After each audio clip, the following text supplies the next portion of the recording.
Good evening, everybody. This is really humbling for me to be able to talk about a man that still means a lot to me today, how it affected my life, and just how I got to where I'm at today, which is I'm a father of 3 sons. I have 2 of them here today. The third one couldn't make it. My mother's also here, which she's always here. So, and she's really my foundation, you know. As he said, my name is Robert Howard. And before I begin, I have to tell you about my father, because then you'll understand some of the pain that I went through. My father was the youngest of 7. Born in Norwich, Connecticut. He was the only one that was born in Norwich. The rest of my uncles and aunts were born in South Carolina. He played football for NFA, and he was quite the athlete. If you mention his name today, you just go there and say, "Hey, did you know Bobby Howard?" Most of the people there will tell you, "Yes, we did. Yes, we did." Because not only was he a good football player, he was also just a good person. From everything that I've heard about him, he was just a good person overall.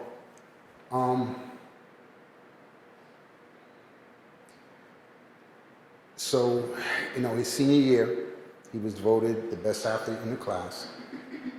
He graduated. There were no scholarship offers or nothing like that. He married my mother, and they had me. Actually, she was pregnant with me before he graduated, so on the day of his graduation is the day they got married. So, you know, their relationship didn't last long. They were young. You know, who knows? My father ended up, he was living in Hartford when he enlisted in the Army. I believe it was 1968. I didn't know he enlisted. I always thought he was drafted. So I had a certain, I don't want to say hatred, but I had a certain dislike because they took my father from me.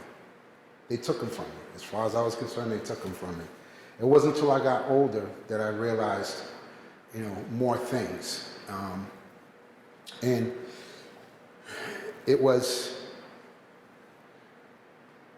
he made the ultimate sacrifice, trying to save 2 other guys that had got shot down. He was attached to a helicopter squadron. They were in the A Shau Valley. The helicopter got shot down, and when they went to bring the guys down, as soon as my father jumped off the helicopter, he was hit. The guy behind him told me, I called his name, he never answered. He knew he didn't suffer. When news got back to Norwich, it was a big thing. It was a big thing from the articles that I read in the newspaper and everything else. It really shook Norwich. I mean, Norwich lost 13 people. 13 soldiers. Norwich is a very close-knit town. Everybody knows everybody back then. My father was one of, it was him and another guy that was an officer, with only 2 people that had kids on that wall. I've never met the officers' children. I always thought I was the only one that lost a father that grew up. But when you connect the Howard name to NFA and then me trying to, you know, find out everything about him, it was very difficult for me growing up. Because I wanted to do everything he did, but I wanted to do it better. So as I got older, I wanted to go to NFA. Let me tell you, I wanted to go to NFA real bad. My mother wouldn't let me. She's like, "You ain't gonna do nothing but get in trouble." And I thank her to this day for the decision that she made for me. Because I wanted to go to NFA. I knew that if I was there, guess what? I'm a Howard. They're gonna let me do whatever I want to do.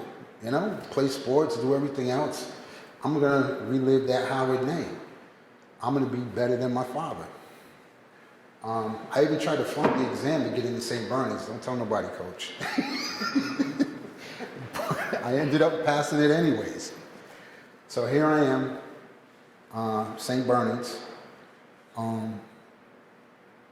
Go through my years there, my senior year.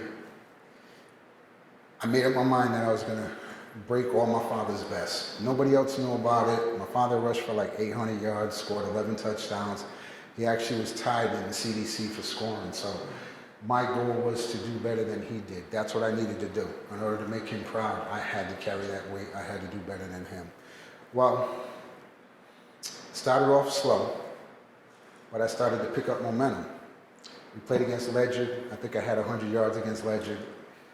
We played against Xavier. I ran for 180 yards. And this is like midway into the season, so I'm like, okay, I'm getting close. I know I'm going to do it. We played against New London, and I get hurt. I had a separated collarbone. I was so upset and so hurt. Went to the doctors. Doctor said, you're done. You're done for the season. I complained. I pleaded with my mother, can we get another opinion? They said, okay, if you wait, you can play the last game of the year. I said, okay, fine.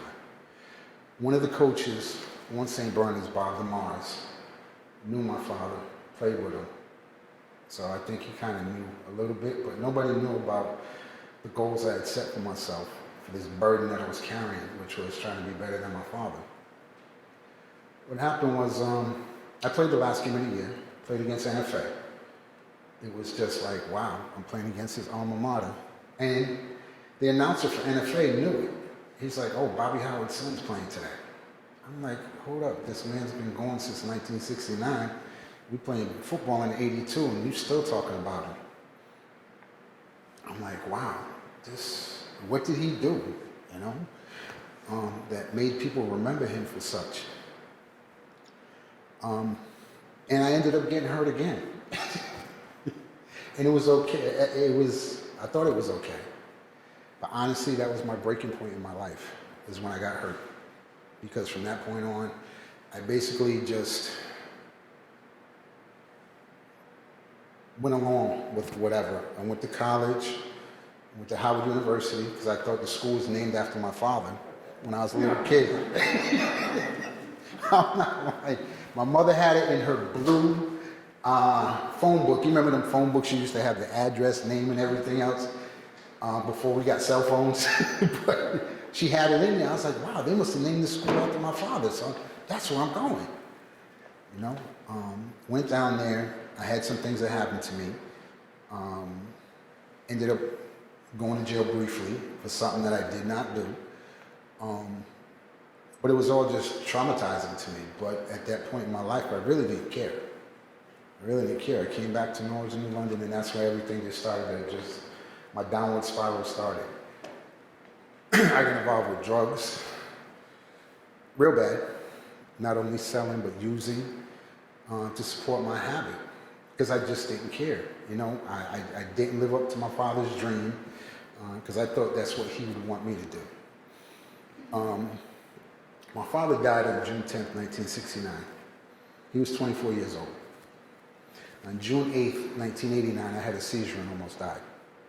I can only imagine my mother coming to the hospital and realizing what the heck is going on and just the things that she had to deal with that day. But I really didn't care. I'm gonna be honest with you, I really didn't care. If I could be with him, I would have been happy.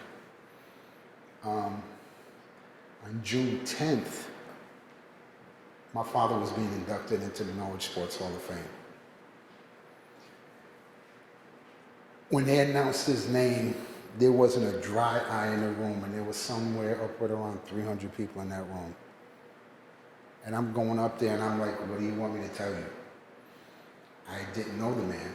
I didn't know what to say. I think I cried through most of it because here it is again. I see the effect that he had on people, and it just hurt me to my heart that I couldn't live up to his expectations. And so my life didn't get any better. I mean, I continued to work even while I was selling drugs, getting high, doing everything else. You know, I was sleeping in the woods, sleeping in apartment buildings, in the hallways. Went through 3 rehabs in less than a year. You know, one time I went because I thought that was the best thing for me. Went there for 28 days, came out, went back to the same thing. Second time I went because I had nowhere to go. But I already knew the language, so guess what? I knew how to get through this. I already knew what to tell them. They were happy with my answers.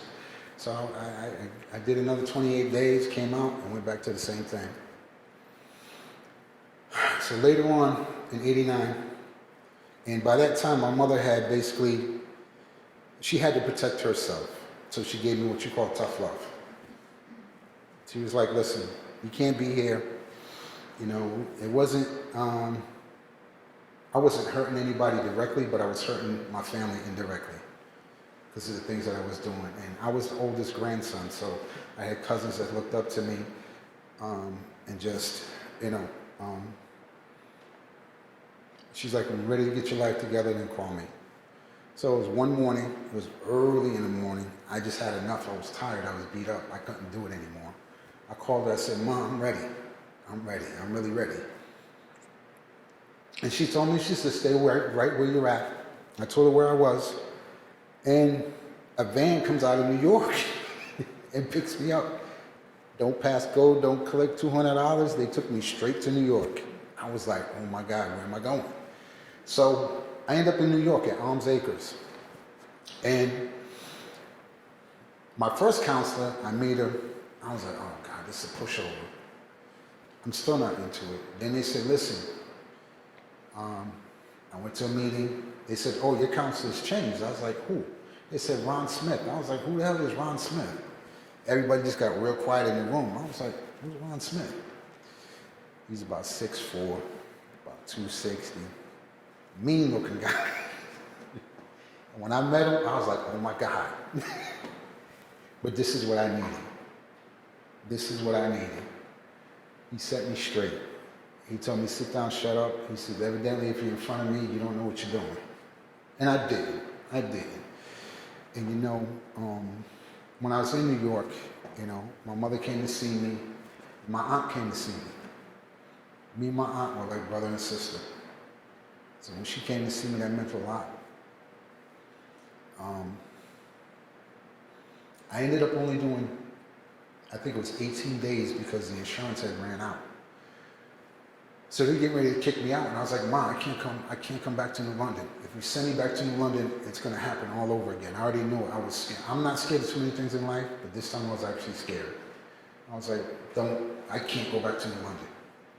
So they would send me to a halfway house in Phoenix, Arizona. I didn't want to go. I was like, if it's going to save my life, then I'll go. I had an interview in New Haven at a place called the McGee House. They didn't have a bed for me at the time that I was leaving. So it was like, okay, my mother's doing what she can do for me. And next thing you know, I'm getting ready to leave, and they said, oh, a bed opened up at the McGee House. I said, yes, I'm in New Haven. It was a good place for me. A lot of things changed. I changed. But I was still carrying that burden of my father on my back every single day. I was still carrying it. And a guy I met in a meeting, he says, you know, I had a lot of built up, pent up anger still. He says, whatever's on your mind, he said, do me a favor. He says, write a letter. Don't hold anything back. Just write a letter how you're feeling to the person that, you know, is really causing you this pain. And I said, okay, fine. He said, then you share it with somebody. Don't matter who it is. It don't have to be me, just anybody. So I did that, and it wasn't a nice letter. And I was mad at my father for leaving me. I was pissed. I can't even remember the content of the letter, but it wasn't nice. And the guy I read it to was a Vietnam vet. So it just took him into a totally different mindset. And he was like, thank you. And I was like, thanks for what? I just read you a letter full of vulgarities, profanity and everything else. He said, that's how you feel. And it's okay. He knows that. he said, your father knows how you feel. He said, he didn't leave you voluntarily. So I left the McGee house. I came back to New London. And I didn't realize it, but my mother had told me that my grandfather used to walk down, if you know anything about Norwich, he used to walk down Boswell Avenue. My grandfather walked everywhere. He walked about 10 to 15 miles a day. Well, when he used to walk down Boswell Avenue, that was one of the areas where I used to sell drugs. So when I would see him before he seen me, I would go run in the house because I didn't want him to see me. Matter of fact, I didn't want anybody in my family to see what I was doing. But he used to walk right by, and after he walked by, I would come back out. My mother said he used to walk by. He knew what you were doing. He says he used to walk by crying. And I'm like, wow, I didn't know I hurt him that bad. But before, God bless his soul, before he passed away, I was clean and sober. Me and him, we played pool together. It was a phenomenal thing. So that was an early part of my life. And, you know, like I said, my father was still weighing heavy on me. It wasn't until, I'm going to skip a few years. Excuse me, I'm kind of lost right now.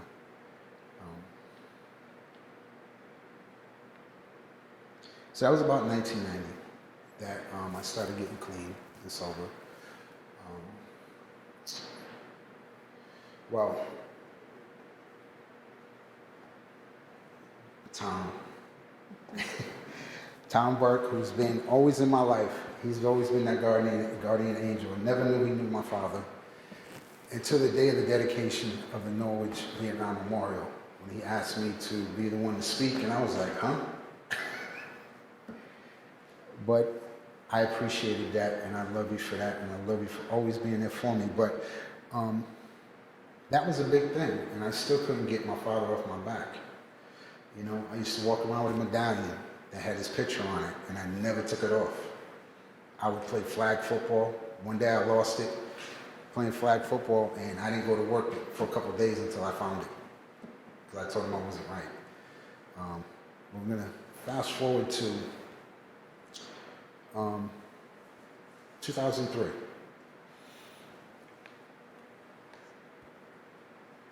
No, I got to go back. I'm sorry. So all this time, me being the only one in Norwich that lost a father, as far as I knew, I never had anybody to talk to. So being an only child, I stuffed everything. I didn't share anything. I stuffed it all. Well, in 1990, an organization was formed. It's called Sons and Daughters in Touch. It's children that have lost their fathers in Vietnam, because a majority of people that were being lost were fathers, but there was also mothers that served as nurses, medics. So that organization was a lifesaver for me, because now I had somebody to talk to. The first year they had a Father's Day, I didn't go, because I was like, you know what, these people don't know what they're talking about. I'm over it, I don't want to talk about it. Well, the second year I went down, and it enlightened me. I was like, wow. These people are feeling the same pain I'm feeling. Don't matter, but we're all here together to heal together. I brought my godson with me, because the pain I was feeling, I didn't want him to feel. I would hope that by him coming with me and his father coming, it would kind of bring them together. Unfortunately, that didn't work. That's okay, because I told my godson I'd always be there for him. Don't matter. But now I have somebody I can talk to. So I'm feeling better. Now I go to a couple more Father's Days, and now I'm feeling better. I'm talking about it. I'm getting some of it out. So they said, okay, fine, we're going to go to Vietnam. In 1995, I think, no, it was later than that. In 5 years, we're going to go to Vietnam. I said, huh? Go to Vietnam? I was like, my mother asked me if I was going. I was like, I don't know. I'm a last minute person. She asked me last minute if I was going to go, and I was like, you know what, I'm going to go. Because after a while, I was like, you know what, I'm going to go. I'm going to make the trip. Well, then again, here comes Tom. I tell him what I'm trying to do. He puts together all these fundraisers. And I was able to go and make this trip. I wanted him to come with me, but unfortunately he couldn't come at that time. And it was 58 of us, some veterans going back for the first time. And the rest, I think there was 12 veterans, and the rest were all children. I went, and the day I landed, I was like, people were asking me, well, how are you going to react? I said, I don't know. I can't tell you anything. I don't know how I'm going to react. It was different. And then the day, because our schedule was so regimented, the day we were supposed to go visit the area where my father was killed in action, they told me that, Robert, we may not be able to go. I was devastated. I was like, no, this can't happen to me. Well, it was because of politics. Always politics. It's politics. And I was like, well, I guess I'll just have to be here for everybody else. You know, wake up that morning, I'm already depressed. I'm like, well, I ain't going nowhere. They said, oh, we're going. We're going to make that trip. I said, my goodness. I said, let's go. So first we went to the part of the A Shau Valley that borders Cambodia. And you have to look at it on a map unless you were there. They told us the Vietnamese have such hatred for Cambodia. They said, if you turn around and take a picture of the landscape, we'll kick you out of the country. They told us flat out. A friend of mine, Dennis Shine, his father was an Air Force pilot. He got shot down on that side of the A Shau Valley. So we did a dedication. Dennis did a dedication, and the way they do it over there is they give fruit, they give water, cigarettes, incense. That's the way they pay tribute. So Dennis did his thing, and I have a Marine that was in the siege of Khe Sanh with me. He's now a priest. His name is Father John. He lost his leg to a satchel charge. He's with me, and I was like, Father John, look over there. He says, yeah, I see it. It was a white bird. I said, oh, Dennis's father's here. He says, it's got to be here, because there's no other birds in the area. So I said, okay, fine. So now we go over to the other side of the A Shau Valley. It takes about a good hour and a half, 2-hour drive. Have you know, there is no regular roads. You're driving on dirt. Well, the road runs out. There's no more road. Now it's a creek that we have to walk across. And, but there's a veteran on our bus, and he's a paraplegic. So I said, Tom, I'll carry you across the water. Don't worry about it. You know, I'm young. I'm like, yeah, I can handle it. So I did. I carried him. But all the natives are laughing at us because we took our shoes off and we're walking across rocks. And they're like, ah. And they're just running. So I paid tribute to my father. And I took the chain off. And when I took the chain off, I felt I lost like 100 pounds. I finally took it off. I said, I'll never, ever put it on again. I look up, way off in the trees, there's 2 white birds. So Father John looks at me, he's like, I already know. He says, you gotta say nothing. Dennis and my father were there watching us. So I said, okay, I can finally put him to rest. And I was able to put my father to rest. And there's been so many, when I came back, I was so grateful for coming back, that I wanted to give back. You know, every year I work, if I get a chance to go down to DC for Memorial Day weekend, it's unbelievable. The patriotism, the camaraderie is unbelievable. And it just sends chills through your heart to see all these veterans and they're all together. It don't matter what race, what creed, what color you are, they're veterans. They're watching each other's back.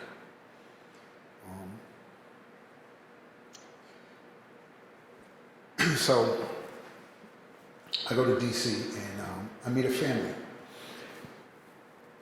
And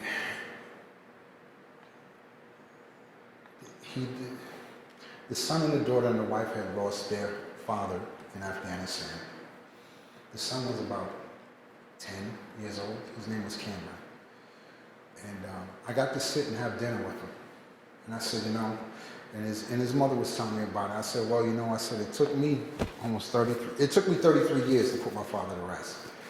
So when I met him, he was 15, I believe. I said, so healing has no time limit whatsoever.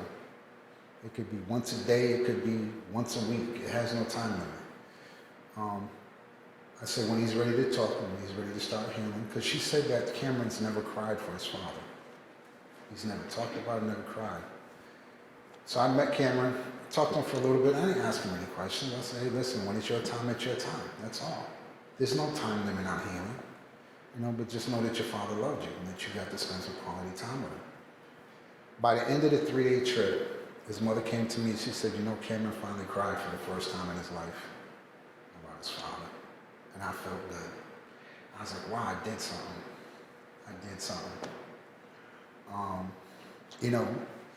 And it's because of my father.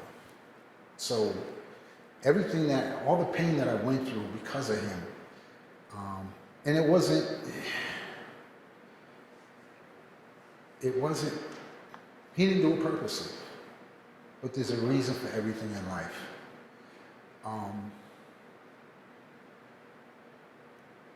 I went through what I went through to get to where I'm at now.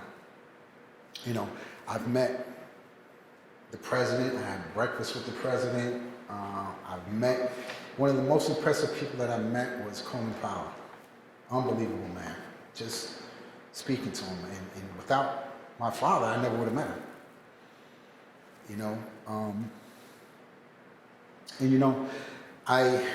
Every year, 2 times a year, I go visit my father. I have conversations with him. He doesn't answer me back. No, he answered me back one time. I'll tell you. This is funny. I was sitting there and I was talking to him one day, and I think it was his birthday. His birthday's March 24th. I'm sitting there talking to him, and I'm like, listen, he said, I wonder what it would be like to be hugged by you, loved by you. I didn't know because I was 4 years old. So I get a text message, and a friend of mine, she's also a member of Sons and Daughters in Touch.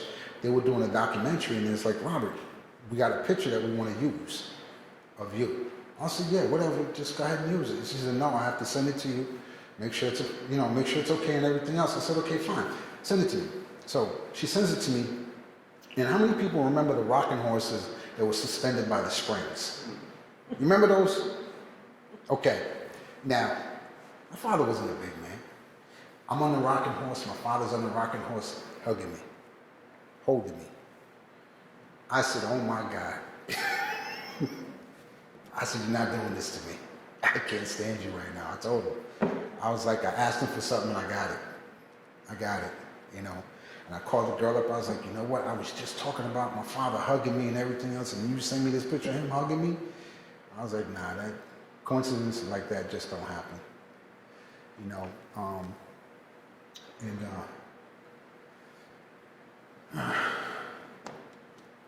He was quite the person, like I said.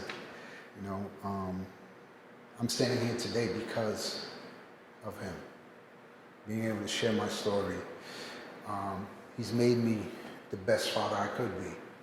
I'm not always 100%, but I hope my kids know that I give them my best every single time. I got 2 of them here today. And they know all about everything I've ever done. I've always been honest with my kids. So they know. Nothing surprises them. But it also made sure that it made me always be in their life. I got married. My marriage didn't last. But I said to myself, I'm always going to be there. Because a lot of times what happens is when people divorce or there's a death, the family split, the kids don't get to know each other, they don't know that, just a whole bunch of things could happen. Even with me, my mother eventually remarried. Let me tell you, I got the best stepfather in the world. I put him through hell, but he was always there for me. Let me tell you, he fought for me. He did everything for me. I give that man so much credit because he didn't have to be there. But he was always there. He was always there. And he knew who my father was. He said he talked to him before he left for Vietnam. You know, there was a level, I give him a lot of credit because he's in my life for a reason. You know, he's always taking care of me. Like I said, we had our differences, but he never gave up on me. You know, so I give him a lot of credit for putting up with me because Lord knows my mother will tell you I was an easy child. But you know, I think there's a couple books left. Let me talk to you about the book real quick, and then I'll leave questions and answers. This book, The Price They Paid, is with guys that served with my father. The commander, Bill Zert. When I was taking my trip to Vietnam, the historian asked me, he says, hey, listen, where was your father at? What was he doing? I was like, I don't know nothing. I said, if you want to know anything, then ask my mother. My mother's the encyclopedia. She has everything. So she sends him the letter he wrote me when I was a 4-year-old. For those that know anything about the military, everything that you do is basically a form letter. Well, I was listed as my father's next of kin, a 4-year-old listed as a next of kin. So he was like, how am I going to write this letter? He wrote the letter so that later on in life, when I got older, I would understand what went on. Because he was like, he had to actually put some thought process into it. So Bill gets the letter back. And this is 2002. He's met parents, uncles, aunts, brothers, sisters. Never met a child of a soldier that he lost. So now he gets this letter, and he's a professor out in Wisconsin. He's frozen at his desk for the entire day. Can't move, can't do nothing. This is where his PTSD kicked in. But luckily there was another professor that was also a veteran, so he understood what he was going through at the time. So he was able to help him. And at first, Bill was like, no, I don't want to talk to him. And I said, I told the historian, I said, I apologize if I did anything. He said, no. He says, he's not ready to talk to you. 3 days later, he said he wants to talk to you. This man remembered everything of the day my father died like it was yesterday. And when I talked to him, we both cried, I think, for the entire time on the phone. But when I finally met Bill, before I took my trip to Vietnam, I met all the guys that he served with. His wife told me, she said, I learned more about this man in 3 days than the whole entire 30, 40 years I was married to him. Because he just wouldn't let anything out. She said, after he talked to you, she said he was off the wall. She said, but it was a good thing because he started to heal. He started to heal. And I was like, oh my goodness. Well, I was like, I'm sorry. She's like, no, you've helped him. So me and Bill, we still keep in touch. We talk about once a year. But unfortunately right now he's in a nursing home. So,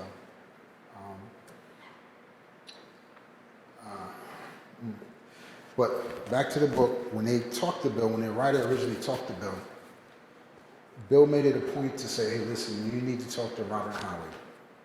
So the writer, Michael Putzel, calls me up one day and he's like, well, I just got to talking to Bill Zert. He told me I needed to talk to you. I was like, why? I didn't serve. He's like, well, your father did. He said, so we got to talk and he ended up having to add another chapter to the book because I wasn't supposed to be in this book. But by the time he got done talking to me, he was like, oh my God. A half-an-hour conversation turned into a 3-hour talk. And then I met him in D.C. and we talked some more.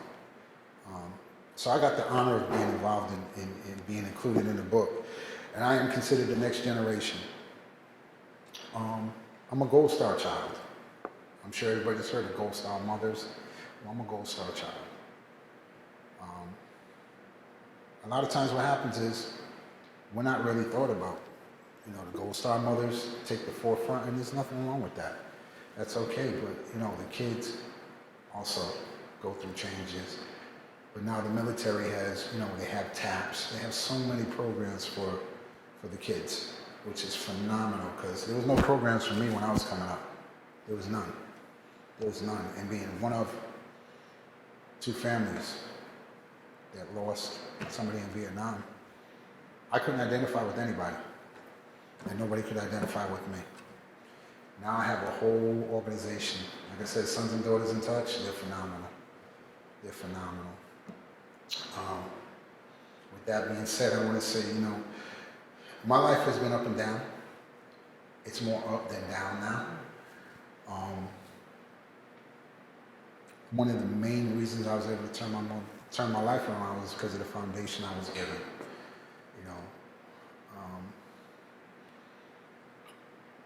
I made the choice to go out there and sell drugs. I made the choice to go out there and use drugs.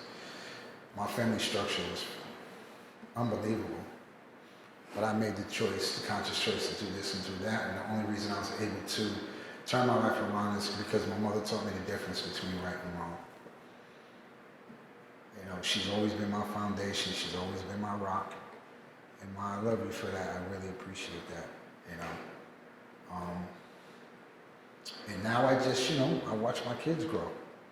That's it, My oldest son, he works for Amazon. He's doing well. I always told him, listen, you guys got to do better than me, because you guys are going to have to take care of me. And my son, Robert, he's in the Air National Guard now. I don't think I told him, but when he was deployed, it was probably the hardest thing in the world for me to watch. And I prayed every day that he'd be all right. And he came home.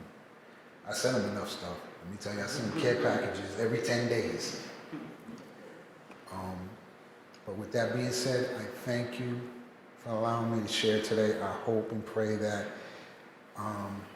I left you with something. Thank you. Thank you again.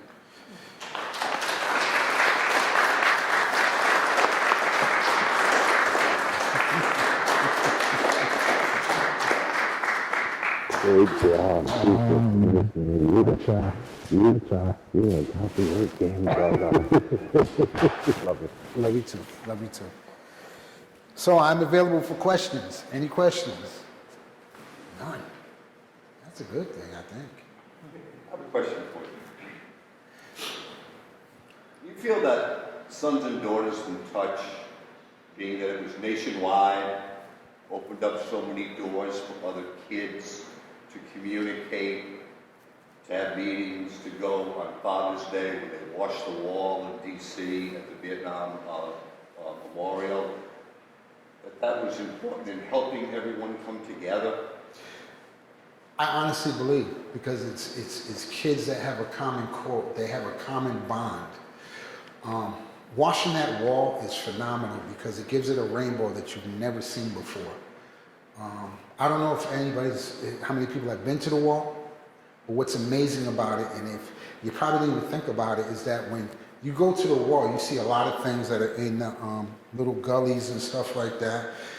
Little kids are curious. How many times have you seen little kids, they want to touch stuff all the time? They don't ever touch anything in there. They're quiet. It's just, there's something about the wall that is just, it changes you from the time that you take that first step into it. So I believe that Sons and Daughters in Touch is phenomenal because it gives kids an outlet to, even kids nowadays, it gives them an outlet and it gives them somebody to talk to that understands what they're going through.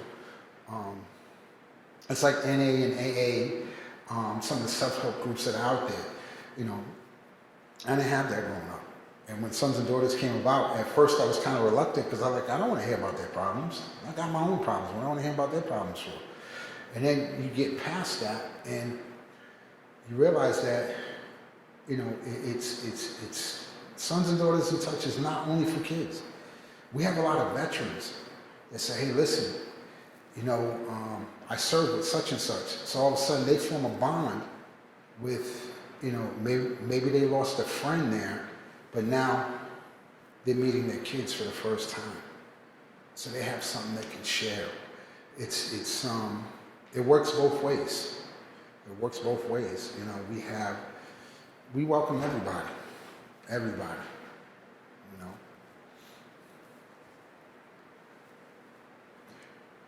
Yes, Coach. The men and women who served gave such a sacrifice, and some of them gave the ultimate sacrifice. And when they came back at that time, if you were, well, you were too young, but the late 60s, early 70s, the Vietnam War, and the vets were not as respected coming back as they should have been. But as you were growing up, did that have any effect? I mean, here you have a father that you love, that you know, never really got a chance to grow up with, and here you see all of the stuff that is kind of negatively being said and affecting you. Were you too young to understand that at the time? Yeah, I was too young to understand. I didn't even understand what loss was. You know, I can remember them coming to the door, sitting down talking to me. My mother there, 4 years old. Who are these guys in uniform? You know, I remember his funeral. And that's really, you know, and certain things even to this day affect me. Like a 21 gun salute, I can't hear it. It bothers me too much. It just sends chills through my spine. You know, the sad part about it is that, you know, as I meet a lot of veterans, especially during Memorial Day weekend, I meet veterans that these guys are crazy. They're good crazy, but they're happy in life, you know. But it's the way they were treated when they came back was just, I don't know. I just can't. That's probably the hardest thing to fathom, is that you have to tell a soldier to take his uniform off. You know? So I learned a lot of things. Where is your father buried? My father's buried at Maplewood Cemetery. He was, they recovered his body. Funny story, I actually met the guy that actually pulled his body out. When I went down to San Antonio to meet the guys from the 101st, the historian said, listen, there's something on the wall for you when you get back home. So I looked at it. The guy said, because I was searching for anything about my father.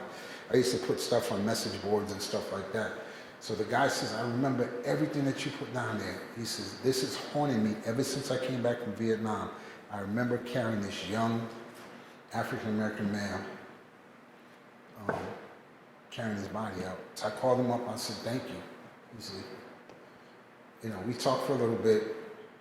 I was like, I really appreciate it, because if any of you just know, there's so many missing in action. There's so many that didn't make it back. My father was one of the lucky ones that made it back. The guy called me 6 months later. He said, Robert, he said, I can finally sleep. He said, after talking to you, he says, I've finally been able to sleep. He was carrying that burden. He was still carrying my father until he, you know, it's okay, you know. So I was happy. I was happy he was brought home.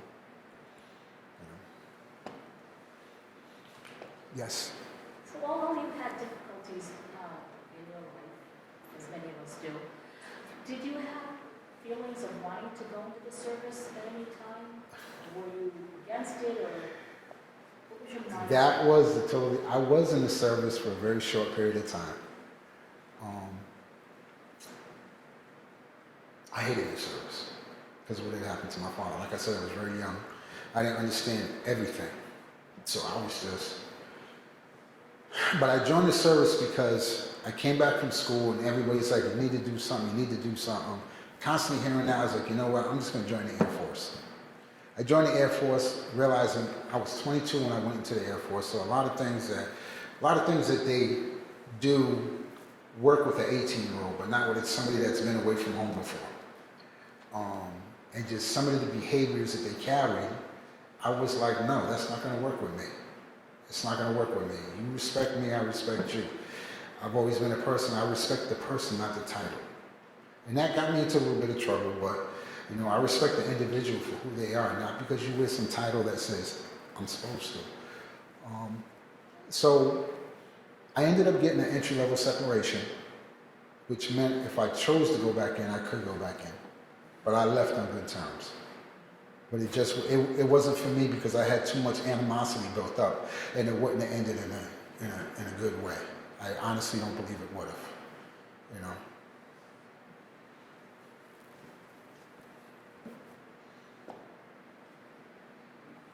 What do you want, Mother? How did you feel when you were able to honor Johnny Blunt, who was killed in Vietnam? He was from Groton, Connecticut, and Claudie Fowler, who was killed in Vietnam. He was from London. Through honor and remember.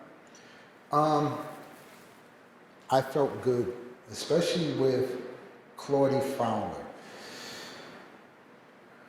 Claudie Fowler's story is something phenomenal. He fought in a battle, I believe it was called Hill 669. It was something else. But being able to be there for his son and letting him know, hey, listen, I know what you're going through. He's from New London. Actually, his brothers knew my father. They used to, you know, when he used to come to New London, that's one of the places they used to be. They used to, you know, my family knew his family, so it was just like amazing. I was like, oh, you knew my father? Because, you know, his uncles and stuff went to New London. And he told me what year they went. I said, well, how'd you do against them Howard boys? They were like, just looked at me. But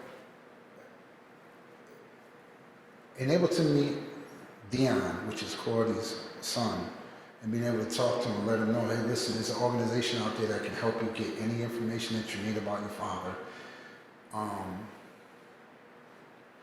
He was happy. I think he felt complete for the first time in a long time. Claudie was killed in action. They were pinned down, and Claudie got up, ran, pulled one of the medics back to a safe spot. And as he got up to get the next one, while everybody else was basically laying low, that's when unfortunately he was killed in action. But they said, I've read the story and it's the heroism is just unbelievable. Just total disregard for him and his he wanted to save his brother in arms. Unbelievable.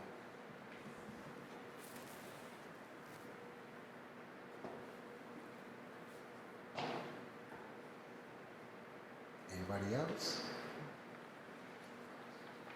What are you doing now, Robert? What am I doing now? Well, right now I'm working a retail job. About to finish up my second degree. And hopefully within the next couple of weeks I'm trying to become a mentor for TAPS. And what TAPS is an organization for kids that have lost, you know, their parents in conflict. It's good for me because it keeps everything fresh and in front of me, and just being able to let them know that, hey, listen, I'm here for you. I understand what you're going through. And sometimes it's just the point of me just being there for them and listening. So I think the mentorship is really big for me because I like to give back, and you know, that's it right now.